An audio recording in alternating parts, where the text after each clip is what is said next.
प्यारे दर्शकों, concern programme समाजिक कंसरना बारे है। वो गल्लां जिहड़ियां समाज दे नाल संबंधित हैं, समाज नूं बेहतर समाज बनाउण लई सोचियां जांदियां हन। वो गल्लां करन लई बुद्धिजीवी किवें सोचते हैं ते आम जनता उन्हां गल्लां बारे किवें सोचती है, इस ते विचार करते हैं, विचार वटांदरा करते हैं इस प्रोग्राम दे विच। अज दा ये प्रोग्राम चंडीगढ़ साहित्य अकैडमी के सहयोग नाल पंजाबी भाषा बारे गलबात करन लई आयोजित किया गया है। पंजाबी भाषा दे अजोके सरोकार की हैं, कि पंजाबी उस मकाम नूं पुज लई है जिस मुकाम ते पुजना असी इस दे लई लोचिया सी, जां अजे इस दे लई संघर्ष करन दी लोड़ है।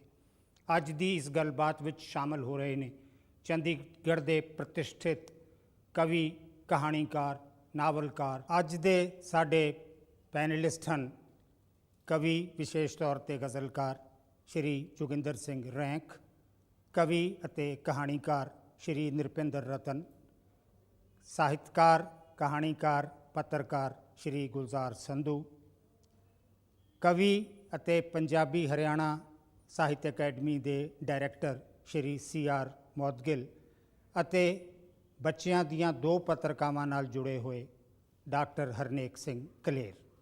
गलबात शुरू करते हाँ इस मुद्दे नाल कि पंजाबी भाषा अज जिस मकाम ते पुजी है कि असी उस दे नाल संतुष्ट हाँ बतौर साहित्यकार जां बतौर भाषा नूं प्यार करने वाले लोगों के।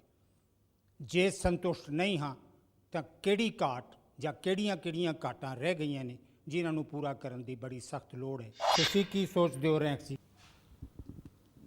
मैं सोचता हाँ कि जिस तरह पंजाबी नूं राज दी राज भाषा बना दी गई है, कागज़ां 'च भावें राज भाषा है पर बेसिकली इस नूं वो दर्जा नहीं मिलिया जो मिलना चाहिए सी, क्योंकि दफ्तरां में इसका प्रयोग बहुत घट होंदा है, फाइलों पर बहुत घट होंदा है, मीटिंगां में बहुत घट डिस्कशन पंजाबी च की जाती है।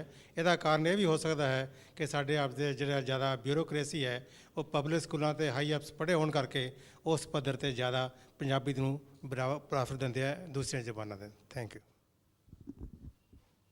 रैंक साहब समझते ने अजे वो मकाम नहीं आया जिथे संतुष्टि हो जाए, अजे बड़ा कुछ करन दी लोड़ है। डॉक्टर जसपाल सिंह जी, तुसी सरकारी संस्था के मुखी भी रहे हो, पत्रकार भी रहे हो, तुसी की समझते हो? अज के संदर्भ दे विच कोई भी भाषा या कोई भी संचार माध्यम जो है उसनों मार्केट फोर्सिस तो तोड़ के नहीं वेख्या जा सकता। जितों तक पंजाबी दा क्रिएटिव सिरजनात्मक खेत्र दे भी संबंध है, वो नावलकारां, कहानीकारां, कवियां, नाटककारां उन्हां दियां किरतां दे विच जिस तरह आ रहा है वो लगभग संतुष्टि योग है। उस दे विच जापदा है कि काफ़ी ज़्यादा पोटेंशियल है। इस तरह ही पंजाबी भाषा खेत खलवाड़ां, बाज़ारां, गलियां जां सब्जी मंडियां, अनाज मंडियां जां सभ्याचारक जिहड़ियां जां लोक फोरिक किरतां हैगियां, रूपक हैगे आ, उन्हां दे विच ये पूरी तरह प्रफुल्लित है या ठीक है, ठीक ठाक चल रही है। पर जिथे तक information technology, medicine, science technology, world trade, commerce, financial institutions होर इन्हां दा संबंध है, उत्थे पंजाबी भाषा दे होर वधण फुੱਲਣ दी कोई वाली गुंजाइश नहीं जापदी। इसलिए जापदा है तुसी पंजाबी साहित्य दे नाल संतुष्ट हो, पर पंजाबी भाषा की बतौर भाषा जो उन्नति हो रही है उस दे नाल संतुष्ट नहीं हो। इस दे नाल ही एक होर गल है कि की साडी अज दी सिक्ख्या प्रणाली दे विच पंजाबी नूं वो मकाम हासिल है जो होना चाहिए। नरपिंदर सिंह रतन जी, तुसी कमिश्नर रहे हो उचेरी सिक्ख्या पंजाब सरकार दे, कहानीकार हो, कवि हो, वाइस चांसलर रहे हो पटियाला यूनिवर्सिटी के, की सोचते हो इस बारे? देखो, पंजाब दे वास्ते ये बहुत मंदभागी गल है कि पंजाब की सिक्ख्या प्रणाली दे विच पंजाब की बोली नूं, भाषा नूं वो स्थान अजे तक नहीं मिल रहा ਜੋ ਕਿ ਇਸ ਦਾ ਹੱਕ ਬਣਦਾ ਹੈ। ਇੱਥੋਂ ਤੱਕ ਕਿ ਪੰਜਾਬ ਦੇ ਵਿੱਚ ਐਸੇ ਕਈ ਪ੍ਰਾਈਵੇਟ ਸਕੂਲ ਚੱਲ ਰਹੇ ਨੇ ਜਿਨ੍ਹਾਂ ਦੇ ਵਿੱਚ ਜਾਂ ਤਾਂ ਪੰਜਾਬੀ ਬਿਲਕੁਲ ਨਹੀਂ ਪੜ੍ਹਾਈ ਜਾਂਦੀ ਜਾਂ 7ਵੀਂ 8ਵੀਂ ਤੋਂ ਬਾਅਦ ਜਾ ਕੇ ਸ਼ੁਰੂ ਕੀਤੀ ਜਾਂਦੀ ਹੈ। ਦੂਜੇ ਪਾਸੇ ਅਜੇ ਪਿਛਲੇ ਹਫ਼ਤੇ ਹੀ ਅਖਬਾਰਾਂ ਦੇ ਵਿੱਚ ਇਹ ਖਬਰ ਛਪੀ ਕਿ ਤਾਮਿਲਨਾਡੂ ਸਰਕਾਰ ਨੇ ਇੱਕ ਕਾਨੂੰਨ ਪਾਸ ਕਰਕੇ ਇਹ ਲਾਜ਼ਮੀ ਕਰ ਦਿੱਤਾ ਹੈ ਕਿ ਤਾਮਿਲਨਾਡੂ ਦੇ ਹਰ ਸਕੂਲ ਦੇ ਵਿੱਚ, ਚਾਹੇ ਉਹ ਸਰਕਾਰੀ ਹੋਵੇ, ਚਾਹੇ ਉਹ ਕਨਵੈਂਟ ਹੋਵੇ, ਪ੍ਰਾਈਵੇਟ ਹੋਵੇ, ਕੋਈ ਵੀ ਹੋਵੇ, ਤਾਮਿਲਨਾਡੂ ਵਿੱਚ ਚੱਲਦੇ ਹਰ ਸਕੂਲ ਦੇ ਵਿੱਚ ਹਰ ਬੱਚੇ ਨੂੰ ਪਹਿਲੀ ਜਮਾਤ ਤੋਂ ਲੈ ਕੇ 10ਵੀਂ ਜਮਾਤ ਤੱਕ ਤਾਮਿਲ ਭਾਸ਼ਾ ਪੜ੍ਹਨੀ ਪਏਗੀ। ਤਾਮਿਲਨਾਡੂ ਕੋਈ ਪਹਿਲਾ ਸੂਬਾ ਨਹੀਂ ਹੈ। ਇਸ ਤੋਂ ਪਹਿਲੇ ਇਹ ਹੁਕਮ ਕੇਰਲਾ ਦੇ ਵਿੱਚ, ਆਂਧਰਾ ਦੇ ਵਿੱਚ, ਵੈਸਟ ਬੰਗਾਲ ਦੇ ਵਿੱਚ ਔਰ ਕੁਝ ਹੋਰ ਰਿਆਸਤਾਂ ਵਿੱਚ ਵੀ ਜਾਰੀ ਕੀਤੇ ਜਾ ਚੁੱਕੇ ਹਨ। ਜਦੋਂ ਤੁਸੀਂ ਕਮਿਸ਼ਨਰ ਸੀਗੇ ਹਾਇਰ ਐਜੂਕੇਸ਼ਨ ਦੇ, ਉਦੋਂ ਕੋਈ ਇਸ ਕਿਸਮ ਦੀ ਗੱਲਬਾਤ ਪੰਜਾਬ ਸਰਕਾਰ ਦੇ ਸਾਹਮਣੇ ਸੀ? ਹਾਂ, ਉਦੋਂ ਵੀ ਪੰਜਾਬ ਸਰਕਾਰ ਦੇ ਸਾਹਮਣੇ ਵੀ ਇਹ ਪ੍ਰਪੋਜ਼ਲ ਰੱਖੀ ਗਈ ਸੀ ਕਿ ਸਾਨੂੰ ਇਹ ਲਾਗੂ ਕਰ ਦੇਣਾ ਚਾਹੀਦਾ ਸਿਸਟਮ ਕਿ ਪੰਜਾਬ ਦੇ ਸਾਰੇ ਸਕੂਲਾਂ ਦੇ ਵਿੱਚ ਹਰ ਪੱਧਰ ਦੇ ਉੱਤੇ, ਹਰ ਕਿਸਮ ਦੇ ਸਕੂਲ ਵਿੱਚ ਇਹ ਪੰਜਾਬੀ ਪੜ੍ਹਾਉਣੀ ਜ਼ਰੂਰੀ ਕਰ ਦਿੱਤੀ ਜਾਵੇ। ਪਰ ਉਹ ਰਾਜਨੀਤਿਕ ਕਾਰਨ ਜਾਂ ਦੂਜੇ ਹੋਰ ਕਾਰਨਾਂ ਕਰਕੇ ਰਾਜਨੀਤਿਕ ਪੱਧਰ ਦੇ ਉੱਤੇ ਅਜੇ ਤੱਕ ਇਹਦੇ ਬਾਰੇ ਕੋਈ ਫੈਸਲਾ ਨਹੀਂ ਲਿਆ ਗਿਆ। ਚਲੋ ਅਸੀਂ ਆਸ ਤਾਂ ਕਰ ਹੀ ਸਕਦੇ ਹਾਂ ਕਿ ਆਉਣ ਵਾਲੇ ਸਮੇਂ ਵਿੱਚ ਰਾਜਨੀਤਿਕ ਔਕੜ ਵੀ ਵਿੱਚੋਂ ਨਿਕਲ ਜਾਏਗੀ ਤੇ ਪੰਜਾਬੀ ਭਾਸ਼ਾ ਨੂੰ ਉਸ ਦਾ ਬਣਦਾ ਹੱਕ ਘੱਟੋ ਘੱਟ ਪੰਜਾਬ ਵਿੱਚ ਜ਼ਰੂਰ ਮਿਲੇਗਾ। ਰਾਜਿੰਦਰ ਏਕਾਕੀ ਜੀ, ਤੁਹਾਨੂੰ ਕਿਵੇਂ ਜਾਪਦਾ ਹੈ? ਮੈਨੂੰ ਆਸ ਹੈ ਜਿਵੇਂ ਰਤਨ ਸਾਹਿਬ ਨੇ ਕਿਹਾ ਹੈ ਉਹ ਗੱਲਾਂ ਛੇਤੀ ਹੀ ਪੰਜਾਬ ਸਰਕਾਰ ਲਾਗੂ ਕਰੇਗੀ, ਕਿਉਂਕਿ ਇਹ ਲਾਗੂ ਕਰਨੀਆਂ ਬਣਦੀਆਂ ਹੀ ਹਨ। ਸੇਵੀ ਜੀ, ਤੁਸੀਂ ਕੀ ਮਹਿਸੂਸ ਕਰਦੇ ਹੋ? ਏਕਾਕੀ ਹੋਰੀ ਸਮਝਦੇ ਨੇ ਪੰਜਾਬ ਸਰਕਾਰ ਨੂੰ ਇਹ ਬਹੁਤ ਪਹਿਲਾਂ ਕਰ ਦੇਣਾ ਚਾਹੀਦਾ ਸੀ। ਪੰਜਾਬ ਸਰਕਾਰ ਨੂੰ ਇਹ ਉਦੋਂ ਹੀ ਕਰ ਦੇਣਾ ਚਾਹੀਦਾ ਸੀ ਜਦੋਂ ਮੁੱਖ ਮੰਤਰੀ ਲਛਮਣ ਸਿੰਘ ਗਿੱਲ ਨੇ ਪੰਜਾਬੀ ਲਾਜ਼ਮੀ ਪੰਜਾਬ ਦੇ ਮਹਿਕਮਿਆਂ 'ਚ ਲਾਜ਼ਮੀ ਕਰਾਰ ਦਿੱਤੀ ਸੀ। ਪਰ ਉਦੋਂ ਲਛਮਣ ਸਿੰਘ ਗਿੱਲ ਜੀ ਇੱਕ ਗਲਤੀ ਜ਼ਰੂਰ ਕਰ ਗਏ ਕਿ ਵਿਧਾਨ ਵਿੱਚ ਇਹ ਕਾਨੂੰਨ ਨਹੀਂ ਪਾਸ ਕਰਾਇਆ ਗਿਆ ਕਿ ਜਿਹੜਾ ਦਫ਼ਤਰ, ਜਿਹੜਾ ਡਿਪਾਰਟਮੈਂਟ ਪੰਜਾਬੀ ਲਾਗੂ ਨਹੀਂ ਕਰੇਗਾ ਉਹਨੂੰ ਸਜ਼ਾ ਕੀ ਹੋਏਗੀ। ਸਜ਼ਾ ਦੀ ਧਾਰਾ ਨਾ ਪਾਉਣ ਕਰਕੇ ਹੀ ਮੈਂ ਸਮਝਦਾ ਕਿ ਪੰਜਾਬੀ ਦੀ ਅੱਜ ਜੋ ਦੁਰਗਤੀ ਹੈ, ਪੰਜਾਬੀ ਲਈ ਜੋ ਯਤਨ ਹੋ ਰਹੇ ਨੇ ਉਹ ਇੰਡੀਵਿਜੂਅਲ ਤੌਰ 'ਤੇ, ਜਾਤੀ ਤੌਰ 'ਤੇ ਹੋ ਰਹੇ ਨੇ ਜਾਂ ਸਭਾਵਾਂ ਜਿਹੜੀਆਂ ਨੇ, ਸਾਹਿਤ ਸਭਾਵਾਂ ਜਿਹੜੀਆਂ ਨੇ ਉਹ ਪੰਜਾਬੀ ਦੀ ਪ੍ਰਗਤੀ ਲਈ ਕਰ ਰਹੀਆਂ ਨੇ। ਨਹੀਂ, ਪਰ ਸੇਵੀ ਜੀ ਇਹ ਕੋਈ ਜ਼ਰੂਰੀ ਨਹੀਂ ਕਿ ਅਸੀਂ ਧੱਕੇ ਨਾਲ ਹੀ ਸਾਰਾ ਕੁਝ ਕਰੀਏ। ਪੰਜਾਬੀ ਦੇ ਲਈ ਜੋ ਪਿਆਰ ਪੰਜਾਬੀਆਂ ਦੇ ਦਿਲ ਵਿੱਚ ਹੈ ਉਸ ਪਿਆਰ ਨੂੰ ਵੀ ਜਗਾ ਕੇ ਅਸੀਂ ਕਿਸੇ ਨਾ ਕਿਸੇ ਤਰ੍ਹਾਂ। ਸੁਰਜੀਤ ਜੀ, ਕੀ ਮਹਿਸੂਸ ਕਰਦੇ ਹੋ? ਤੁਸੀਂ ਪ੍ਰਿੰਸੀਪਲ ਰਹੇ ਹੋ ਪੰਜਾਬ ਦੇ ਕਾਲਜ ਦੇ। ਮੇਰੇ ਵਿਚਾਰ ਦੇ ਮੁਤਾਬਕ ਯੂਨੀਵਰਸਿਟੀਆਂ ਦੇ ਵਿੱਚ ਫੋਰਨ ਲੈਂਗੁਏਜਸ ਡਿਪਾਰਟਮੈਂਟਸ ਤੇ ਇੰਡੀਅਨ ਲੈਂਗੁਏਜ ਡਿਪਾਰਟਮੈਂਟ ਦਾ ਪੰਜਾਬੀ ਦੇ ਡਿਪਾਰਟਮੈਂਟ ਨਾਲ ਕੁਝ ਤਾਲਮੇਲ ਹੋਣਾ ਚਾਹੀਦਾ ਹੈ ਤੇ ਵਧੀਆ ਤੋਂ ਵਧੀਆ ਲਿਟਰੇਚਰ ਬਾਕੀ ਲੈਂਗੁਏਜਸ ਜਿਹੜਾ ਹੈਗਾ ਹੈ ਫੋਰਨ ਲੈਂਗੁਏਜ ਉਹ ਟਰਾਂਸਲੇਟ ਹੋਣਾ ਚਾਹੀਦਾ ਹੈ ਪੰਜਾਬੀ ਵਿੱਚ, ਤੇ ਪੰਜਾਬੀ ਦਾ ਵਧੀਆ ਲਿਟਰੇਚਰ ਜਿਹੜਾ ਹੈ ਫੋਰਨ ਲੈਂਗੁਏਜਸ ਡਿਪਾਰਟਮੈਂਟਸ ਨੂੰ ਟਰਾਂਸਲੇਟ ਕਰਨਾ ਚਾਹੀਦਾ। ਬਹੁਤ ਵਧੀਆ ਗੱਲ ਤੁਸੀਂ ਕਰ ਰਹੇ ਹੋ। ਲਿਟਰੇਚਰ ਨਹੀਂ ਕਰਾਂਗੇ ਟਰਾਂਸਲੇਟ, ਉਨੀ ਤੱਕ ਪੰਜਾਬੀ ਦਾ ਵਿਕਾਸ ਨਹੀਂ ਹੋ ਸਕਦਾ, ਕਿਉਂਕਿ ਵਿਕਾਸ, ਭਾਸ਼ਾ ਦਾ ਵਿਕਾਸ ਤਾਂ ਹੀ ਹੁੰਦਾ ਹੈ ਜੇਕਰ ਲਿਟਰੇਚਰ ਨੂੰ ਲੋਕੀ ਪਿਆਰ ਕਰਦੇ ਨੇ ਤੇ ਉਹਦੇ ਵਿੱਚ ਉਹਨਾਂ ਨੂੰ ਸਮਝ ਆਉਂਦੀ ਹੈ।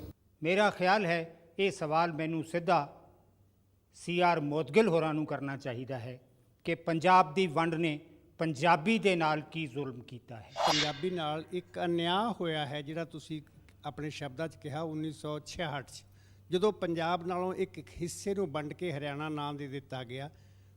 ਹਰਿਆਣੇ 'ਚ ਇਹ ਗੱਲ ਜਿਵੇਂ ਅਸੀਂ ਆਪਸ 'ਚ ਲੜ ਕੇ ਅੱਡ ਹੋਏ ਹੁੰਦੇ, ਦੋ ਭਰਾ ਹਨ ਆਪਸ 'ਚ ਇੱਕ ਦੂਜੇ ਨਾਲ ਵਿਤਕਰਾ ਕਰਦੇ ਹਨ, ਉਸ ਦੀ ਮੱਝ ਕੱਟੀ ਵੀ ਆਪਣੇ ਪਾਸੇ ਦੀ ਨਹੀਂ ਲੰਘਣ ਦਿੰਦੇ।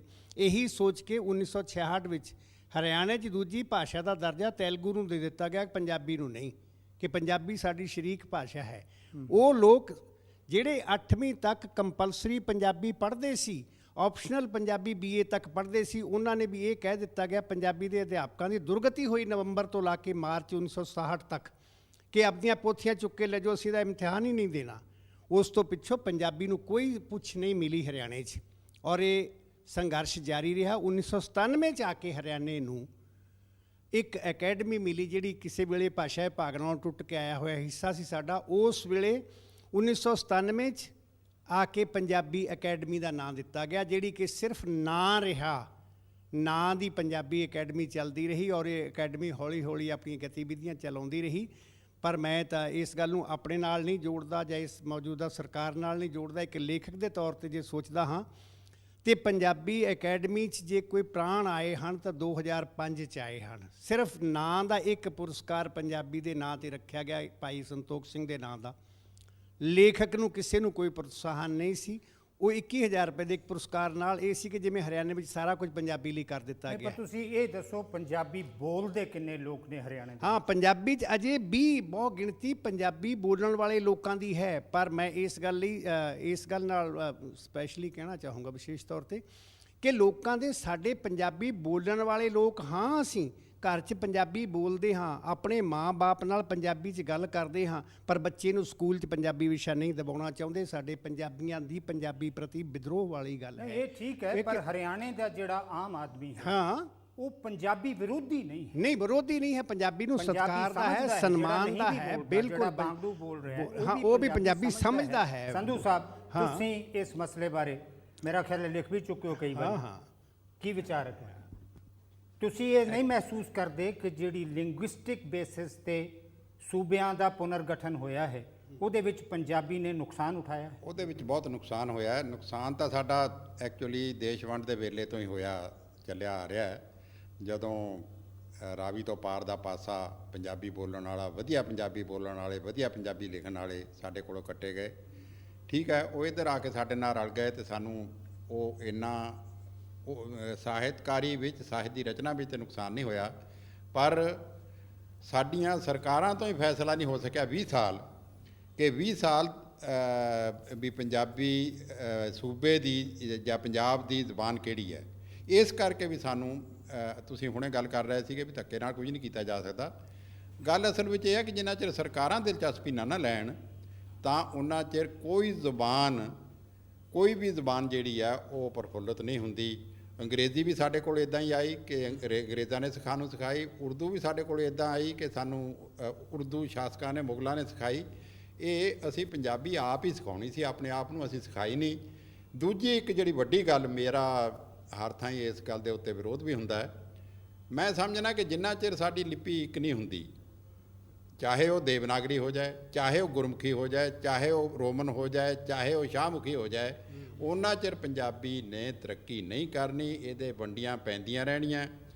ਆਪਣਾ ਚੈਨਲ ਆਰੇ ਦੇ ਕੰਸਰਨ ਬਹੁਤ ਅੱਛੇ ਨੇ, ਬਾਹਰਲੇ ਦੇਸ਼ਾਂ 'ਚ ਵੀ ਦੇਖਿਆ ਜਾਂਦਾ ਹੈ। ਇਹ ਸ਼ਾਇਦ ਬਾਹਰਲੇ ਦੇਸ਼ਾਂ ਵਾਲੇ ਕੋਈ ਸਾਨੂੰ ਮਤ ਦੇ ਲੈਣ ਤੇ ਦੇ ਲੈਣ, ਨਹੀਂ, ਆਪਣੇ ਦੇਸ਼ ਵਿੱਚ ਵੀ ਬਹੁਤ ਬੰਦੇ ਨੇ ਜਿਹੜੇ ਚੰਗੀ ਰਾਏ ਦੇ ਸਕਦੇ ਆ। ਡਾਕਟਰ ਲੇਖਰਾਜ ਪਰਵਾਨਾ ਜੀ, ਤੁਸੀਂ ਕੀ ਮਹਿਸੂਸ ਕਰਦੇ ਹੋ? ਲਿਪੀ ਇੱਕ ਹੋਣੀ ਚਾਹੀਦੀ ਹੈ? ਵੈਸੇ ਸੁਝਾਅ ਬਹੁਤ ਵਧੀਆ ਹੈ। ਜੇ ਲਿਪੀ ਇੱਕ ਹੋ ਜਾਏ ਤੇ ਉਹਦੇ ਨਾਲ ਸਾਰੇ ਹਿੰਦੁਸਤਾਨ ਦੇ ਜਿਹੜੇ ਸ਼ਹਿਰੀ ਹੈਗੇ ਆ ਉਹ ਵੀ ਪੰਜਾਬੀ ਲਿਖ ਸਕਦੇ ਹੈਗੇ ਆ, ਪੜ੍ਹ ਸਕਦੇ ਆ। ਜਿਸ ਤਰ੍ਹਾਂ ਅੰਗਰੇਜ਼ੀ ਯੂਨੀਵਰਸਲ ਲੈਂਗੁਏਜ ਦਾ ਉਹਦਾ ਇੱਕ ਮੀਡੀਆ ਹੋ ਗਿਆ ਇੰਗਲਿਸ਼ ਦਾ, ਤਾਂ ਇਸੇ ਤਰ੍ਹਾਂ ਜੇਕਰ ਪੰਜਾਬੀ ਦਾ ਵੀ ਇੱਕ ਇਸ ਤਰ੍ਹਾਂ ਦਾ ਇੱਕ ਸਕ੍ਰਿਪਟ ਹੋ ਜਾਏ, ਮੈਂ ਤਾਇਦ ਕਰਦਾ ਕਿ ਇਹਦਾ ਇੱਕ ਸਕ੍ਰਿਪਟ ਹੋ ਜਾਣਾ ਚਾਹੀਦਾ ਹੈ। ਉਹਦੇ ਨਾਲ ਪੰਜਾਬ ਦੀ ਯੂਨਿਟੀ ਵਧੇਗੀ। ਲੇਕਿਨ ਉਹਦੇ ਨਾਲ ਇਹ ਜ਼ਰੂਰ ਹੁੰਦਾ ਵੀ ਜਿਹੜੀ ਗੁਰਮੁਖੀ ਲਿਪੀ ਹੈ ਉਸ ਨੂੰ ਨੁਕਸਾਨ ਹੁੰਦਾ, ਕਿਉਂਕਿ ਓਰੀਜਨਲ ਪੰਜਾਬੀ ਜਿਹੜੀ ਹੈਗੀ ਸਾਡੀ ਉਹ ਜੁੜੀ ਹੋਈ ਹੈ ਗੁਰਮੁਖੀ ਲਿਪੀ ਨਾਲ।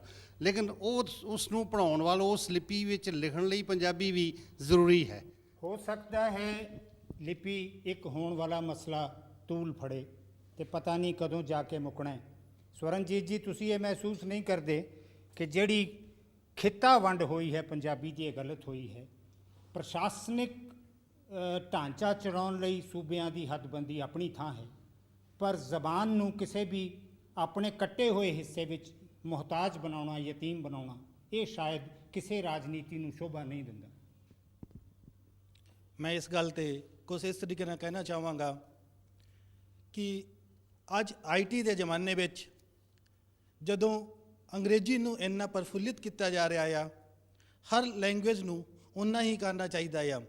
ਇਹ ਵਿਦਵਾਨਾਂ ਉੱਤੇ ਜਿਹੜੇ IT ਵਿੱਚ ਕੰਮ ਕਰਦੇ ਆ ਉਹਨਾਂ ਨੂੰ ਇਹ ਕੰਮ ਕਰਨਾ ਚਾਹੀਦਾ ਆ ਕਿ ਪੰਜਾਬੀ ਭਾਸ਼ਾ ਨੂੰ, ਪੰਜਾਬੀ ਬੋਲੀ ਨੂੰ ਜ਼ਿਆਦਾ ਤੋਂ ਜ਼ਿਆਦਾ ਪ੍ਰੋਤਸਾਹਿਤ ਕਰ ਸਕਣ। ਇਸ ਕੰਮ ਵਿੱਚ ਕੁਝ ਵਿਸ਼ੇਸ਼ ਸੰਸਥਾਵਾਂ ਸਾਹਮਣੇ ਆਈਆਂ ਆ ਜਿਨ੍ਹਾਂ ਨੇ ਗੁਰਮੁਖੀ ਦੇ ਵਿੱਚ ਬਹੁਤ ਜ਼ਿਆਦਾ ਕੰਮ ਕੀਤਾ ਆ। ਨਹੀਂ, ਪਰ ਸੰਧੂ ਸਾਹਿਬ ਤੇ ਗੱਲ ਹੀ ਵੱਖਰੀ ਕਹਿ ਰਹੇ ਨੇ। ਉਹ ਤਾਂ ਕਹਿ ਰਹੇ ਨੇ ਕਿ ਪੰਜਾਬੀ ਜਿਹੜੀ ਅੱਜ 2-3 ਸਕ੍ਰਿਪਟਸ ਦੇ ਵਿੱਚ ਲਿਖੀ ਜਾ ਰਹੀ ਹੈ, ਉਹਦਾ ਸਕ੍ਰਿਪਟ ਇੱਕ ਕੀਤੇ ਬਿਨਾ ਇਸ ਲੈਂਗੁਏਜ ਨੇ ਤਰੱਕੀ ਨਹੀਂ ਕਰਨੀ। ਤੁਸੀਂ ਠੀਕ ਗੱਲ ਕਹਿ ਰਹੇ ਹੋ ਕਿ ਜਦੋਂ ਤੱਕ ਪੰਜਾਬੀ ਵਿੱਚ ਪ੍ਰਫੁੱਲਤ ਸਾਹਿਤ ਨਹੀਂ ਹੋਏਗਾ, ਹਰ ਵਿਸ਼ੇ ਦੀ ਪੁਸਤਕ ਪੰਜਾਬੀ ਵਿੱਚ ਉਪਲਬਧ ਨਹੀਂ ਹੋਏਗੀ, ਉਦੋਂ ਤੱਕ ਜ਼ਬਾਨ ਨੂੰ ਤਰੱਕੀ ਯਾਫਤਾ ਕਹਿਣਾ ਔਖਾ ਲੱਗਦਾ ਹੈ।